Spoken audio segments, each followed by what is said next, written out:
Hello student and welcome back to simply GS. आज अपन देखने वाले हैं किस तरीके से अपन एक्सियोस की मदद से और यूज इफेक्ट की मदद से एपीआई को कॉल करेंगे।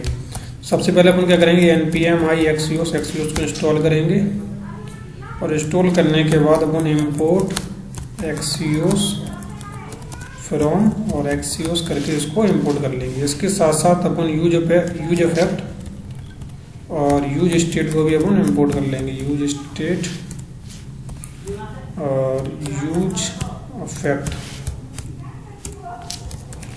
इसको इंपोर्ट करने के बाद यहाँ पे इसको कॉल करेंगे। यूज स्टेट की स्निपेट को कॉल कर लेंगे, यहाँ से सेकंड हटा देते हैं और इसके बाद अपन यूज इफेक्ट की स्निपेट को कॉल करेंगे। तो यूज इफेक्ट की स्निपेट को कॉल किया, यहाँ से इसको अपन हटा देते हैं पहले अभी और इसको भी हटा देते हैं इस तरीके से और एपीआई को कर सकते हैं कॉल। एक्सियोस के अंदर एक फंक्शन होता है किसी भी एपीआई कॉल करने का, वो है गेट। इसके अंदर आपको यूआरएल पास करना रहता है जो कि एक स्ट्रिंग होता है। तो करना क्या है, जैसे प्लेस होल्डर पे जाएंगे, यहाँ पे get, post, put, page, delete कोई भी रिक्वेस्ट आप मार सकते हैं, लेकिन अभी अपन गेट रिक्वेस्ट मार रहे हैं। और पोस्ट के अंदर जाएंगे तो इसको अपन को क्या करना है, कंट्रोल ए और कंट्रोल सी के साथ कॉपी करना है, कंट्रोल वी के साथ यहाँ पे पेस्ट करना है और डॉट देन जो भी रिस्पॉन्स आएगा उस रिस्पॉन्स को अपन जो है कंसोल पे प्रिंट करा देंगे। कंसोल पे उस रिस्पॉन्स को अपन प्रिंट करा देंगे और उसके बाद उस कैच लगा देंगे। कैच फंक्शन क्या करता है, कैच फंक्शन एरर को कैच कर लेगा। जो भी एरर आएगी उस कंसोल डॉट लॉग पे अपन एरर को शो करा देंगे। ठीक है, बस इतना करते हैं अभी फिलहाल के लिए। देखते हैं कंसोल पे अपना आउटपुट आ गया कि नहीं। अगर आ गया तब अपन आगे की प्रोसेस करेंगे। तो उसके लिए सबसे पहले तो अपन को इस प्रोजेक्ट को चलाना पड़ेगा। वैसे इस फाइल का जो कोड है वो मैंने app.jsx कहाँ पे गई, app.jsx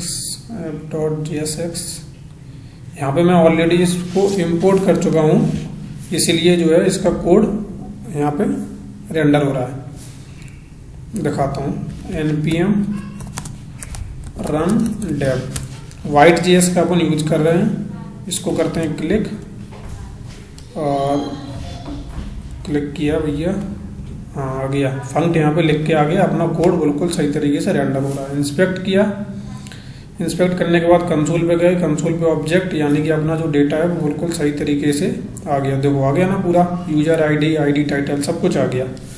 तो अपन इसी यूजर आईडी को एक्सेस करते हैं। कहाँ पे एक्सेस करना है, इस पेज पे एक्सेस करना है।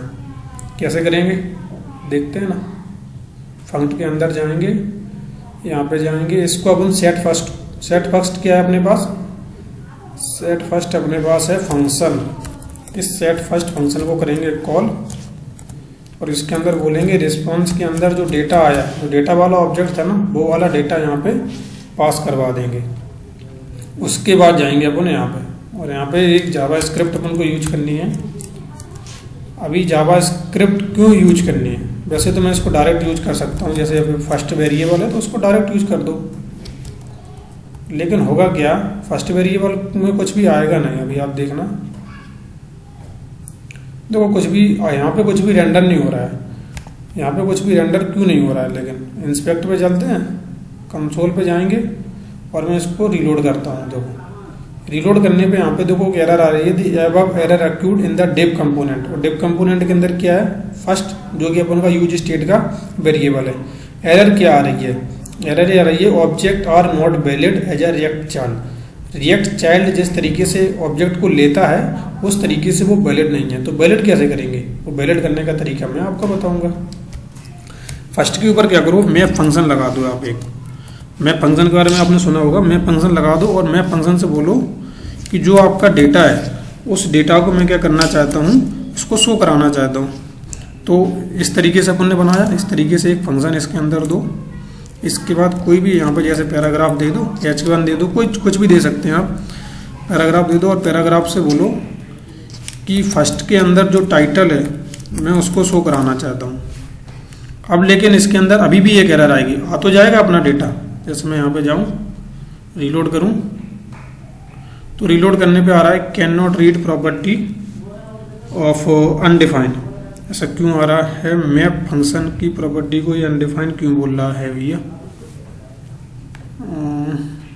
अच्छा, अपन इस वजह से ये बोल रहा है, कोई बात नहीं, ये उससे भी बोलता ही है। इस फंक्शन को अपन थोड़ा पहले सही तरीके से अरेंज करते हैं,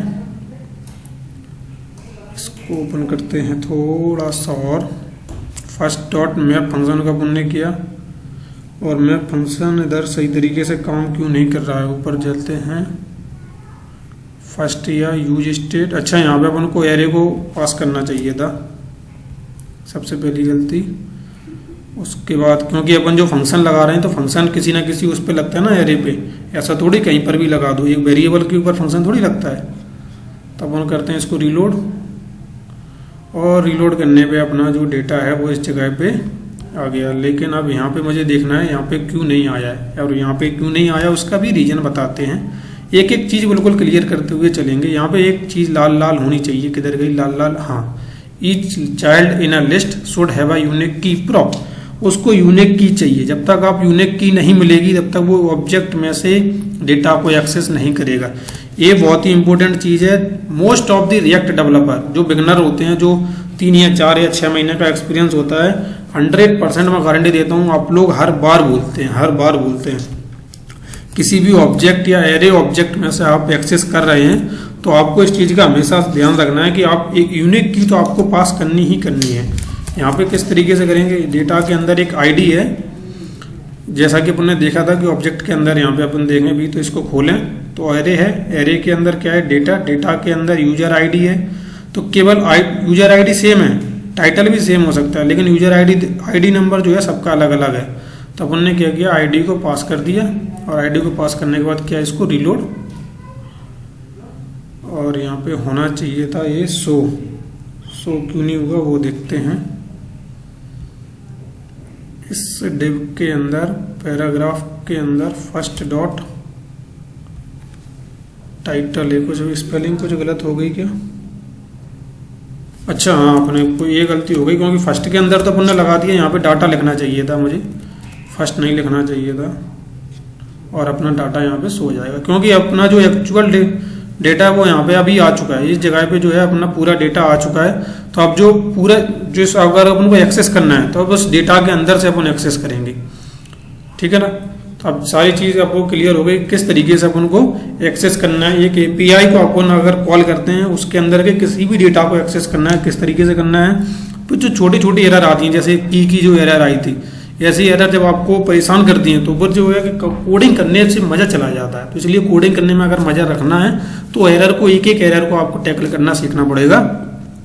ये थी आज की वीडियो। अगली वीडियो में देखेंगे अपन किस तरीके से एपीआई के डाटा को तो फैच कर लिया, लेकिन डाटा के अंदर भी कुछ स्पेसिफिकेशन होती है उसको किस तरीके से करेंगे। तो मिलते हैं नेक्स्ट वीडियो में, जब तक के लिए thank you for watching this video.